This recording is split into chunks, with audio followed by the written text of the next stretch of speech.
Segundo bloque de InfoSalud, seguimos hablando con el doctor Marcos de la Gáspera acerca de medicina del dolor. Ahondamos, profundizamos, definimos la medicina del dolor, avanzamos un poco definiendo también el dolor. Hablamos mucho de experiencias, que según la experiencia que haya tenido ese paciente, va a ser la consulta, va a ser su dolor, va a ser cómo él asocie este dolor.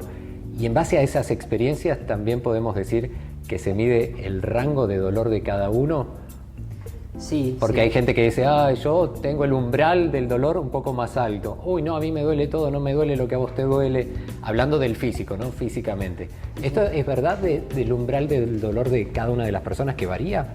Puede ser según esta experiencia. De hecho, uno, digamos, para cuantificar el dolor, digamos, estas cuestiones se definen por consenso, pero hay escalas que se asocian, digamos, de escalas de puntuación, ¿sí? Del 0 al 10. Entonces yo te puedo decir, bueno, 0 sería la ausencia de dolor, 10 es el dolor que vos hayas experimentado como más intenso en tu vida. Bien. ¿Sí?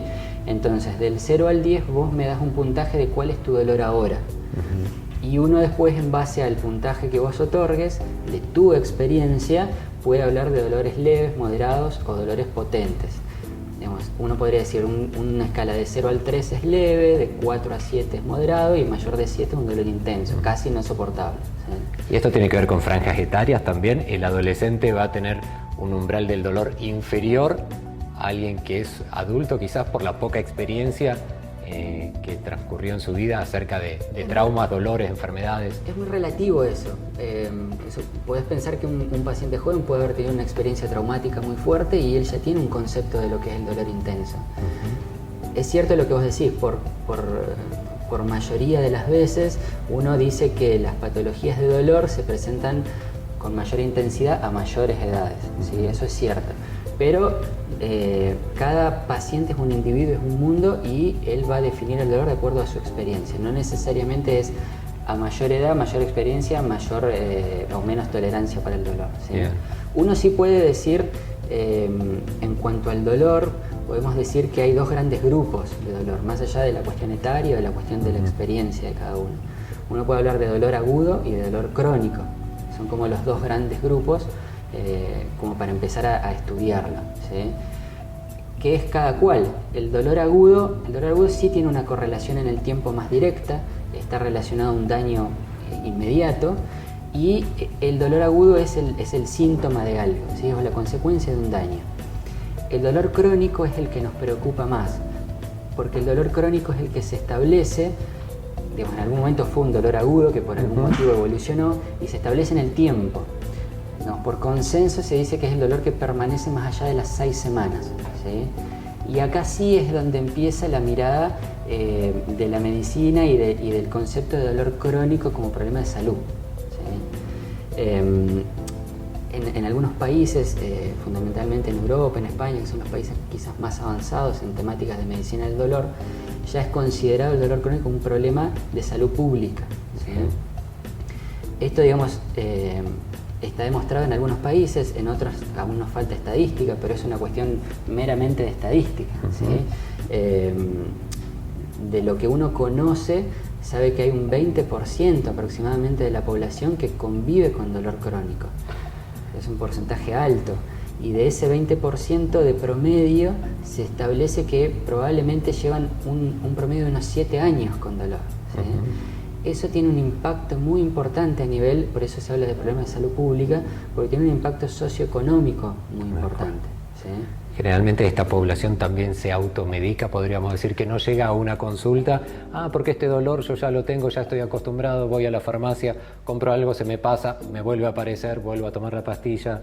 Bueno, ese es un flagelo muy importante que tenemos hoy en día, que es la automedicación o el no consultar, ¿sí? Digamos. Cuando uno se acostumbra al dolor, ¿no? Claro, no es grave, uno, total me pasa desde hace años. Eso forma parte del concepto de lo que hablamos antes, ¿sí? Digamos, ese concepto de que hay ciertos dolores que son tolerables, claro, o hay ciertos procedimientos que es normal que duelan. Hoy se sabe que eso no es así. El dolor en las internaciones pasa a ser un derecho del paciente el no tener dolor. Y es un índice para las instituciones, un índice de calidad, ¿sí? Entonces para las clínicas, los hospitales, el concepto de manejar bien el dolor es muy importante porque pasa a ser algo que habla de vos como institución, ¿sí? Más allá del derecho del paciente. Hablábamos antes de cuando vos definías, yo me quedé con eso, que estuvo bien porque vos en tu definición incluiste es un dolor que me impide ir a trabajar, que me impide hacer mis cosas. Y cuando yo te decía que esto tiene impacto socioeconómico, me refería a eso, a esa definición que diste vos. Vos pensás que desde el impacto social, los pacientes, está demostrado que los pacientes que tienen dolor crónico, la mitad de estos pacientes tiene problemas, en mayor o menor medida, pero tienen problemas para hacer sus actividades mínimas. Me estoy refiriendo a levantarme de esta silla, sí, a ir al supermercado y cargar la bolsa, ni hablar de hacer las tareas laborales, ¿sí? Descansar, ya de hecho poder dormir. Poder dormir, la interrupción del sueño, exacto, el insomnio tiene mucho impacto y obviamente el no descansar al otro día repercute. Tal cual. Y el impacto económico tiene que ver en esto, digamos, se pierden días de trabajo, el empleador tiene que contratar un suplente, digamos, eso ya genera un impacto.